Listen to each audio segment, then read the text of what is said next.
All Manipur Nupi Marup, Amnm and Working Women Forum Manipur jointly organized International Women's Day at Irawat Bhavan, Imphal, with the theme Nupi da Chathaba Miyot Mine Loisilu, Achumba Wail Fangalu.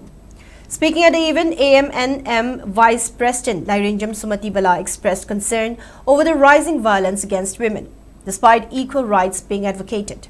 She highlighted that several women have lost their lives under mysterious circumstances in Manipur in 2025, with no justice served yet.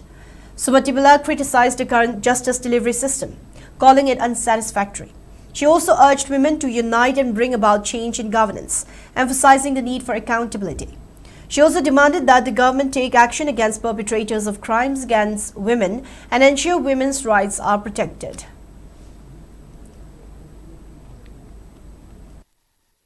ꯑꯩꯈꯣꯏ ꯉꯁꯤꯁꯦ ꯃꯄꯨꯡ ꯑꯣꯏꯅ ꯅꯨꯄꯤꯗ ꯆꯠꯇꯕ ꯃꯤꯑꯣꯠ ꯃꯤꯅꯩ ꯂꯣꯏꯁꯜꯂꯨ ꯍꯥꯏꯕꯁꯤ ꯇꯧꯖꯔꯤꯁꯤ ꯀꯩꯒꯤꯅꯣ ꯍꯥꯏꯔꯀꯥꯟꯗ ꯍꯧꯈꯤꯕ ꯆꯍꯤꯁꯦ 2025 ꯁꯤꯗ ꯅꯨꯄꯤꯁꯤꯡꯅ ꯁꯤꯈꯤꯕꯒꯤ ꯆꯥꯡꯁꯦ ꯅꯨꯄꯤ 63 ꯃꯨꯛꯁꯦ ꯁꯤꯌꯦꯕ ꯁꯤꯔꯤꯕ ꯅꯨꯄꯤꯁꯤꯡꯁꯦ ꯀꯔꯝꯍꯥꯏꯅ ꯇꯧꯔꯒ ꯁꯤꯕꯅꯣ ꯍꯥꯏꯕꯁꯤ ꯍꯣꯏ ꯍꯣꯁꯄꯤꯇꯥꯜꯗ ꯁꯤꯕ ꯌꯥꯎꯏ ꯅꯨꯄꯥ ꯃꯌꯨꯝꯗ ꯁꯤꯕ ꯌꯥꯎꯏ ꯃꯊꯣꯡ ꯃꯔꯝ ꯈꯪꯗꯅ ꯊꯧꯔꯤ ꯌꯥꯟꯁꯤꯜꯂꯝꯕ ꯃꯥ ꯃꯁꯥꯅ ꯁꯨꯏꯁꯥꯏꯗ ꯇꯧꯖꯕꯅꯤ ꯍꯥꯏꯕꯒꯤ ꯑꯗꯣꯝꯗ ꯂꯥꯛꯅꯅꯕ ꯁꯨꯃꯥꯏꯅ ꯇꯧꯗꯅ ꯅꯨꯄꯤ ꯁꯤꯗꯩꯁꯤꯗ ꯃꯊꯣꯡ ꯃꯔꯝ ꯈꯪꯗꯅ ꯃꯤꯑꯣꯠ ꯃꯤꯅꯩꯗꯤ ꯆꯠꯊꯔꯦ ꯃꯈꯣꯏꯅ ꯐꯪꯉꯤꯕ ꯖꯁꯇꯤꯁꯁꯦ ꯀꯗꯥꯏꯗꯅꯣꯕ ꯂꯩꯕꯥꯛ ꯑꯃ ꯁ꯭ꯇꯦꯠ ꯑꯃ ꯂꯩꯔꯀꯥꯟꯗ ꯃꯥꯒꯤ ꯂꯣ ꯑꯦꯟ ꯑꯣꯔꯗꯔꯁꯤ ꯀꯗꯥꯏ ꯂꯩꯈ꯭ꯔꯒꯦꯕ ꯂꯣ ꯑꯦꯟ ꯑꯣꯔꯗꯔꯁꯤ ꯂꯩꯇꯥꯔꯒꯗꯤ ꯑꯩꯈꯣꯏ ꯖꯁꯇꯤꯁ ꯐꯪꯐꯝꯗꯤ ꯊꯣꯛꯇꯕ꯭ꯔꯥꯕ ꯖꯁꯇꯤꯁ ꯗꯦꯂꯤꯚꯔꯤ ꯁꯤꯁꯇꯦꯝꯁꯤꯗ ꯑꯩꯈꯣꯏ ꯑꯁꯨꯛꯀꯤ ꯃꯇꯤꯛ ꯄꯦꯟꯗ꯭ꯔꯦꯕ ꯌꯥꯔꯤꯉꯩꯒꯤ ꯑꯩꯈꯣꯏꯒꯤ ꯒꯣꯔꯃꯦꯟꯅ ꯂꯣ ꯑꯦꯟ ꯑꯣꯔꯗꯔꯁꯤ ꯃꯦꯟꯇꯦꯟ ꯇꯧꯕꯤꯕ ꯁꯨꯃꯥꯏꯅ ꯃꯊꯣꯡ ꯃꯔꯝ ꯈꯪꯗꯅ ꯁꯤꯔꯤꯕꯁꯤꯡꯁꯦ ꯃꯁꯤꯡ ꯍꯟꯊꯅꯕꯒꯤ ꯊꯕꯛꯁꯦ ꯇꯧꯕꯤꯌꯣꯕ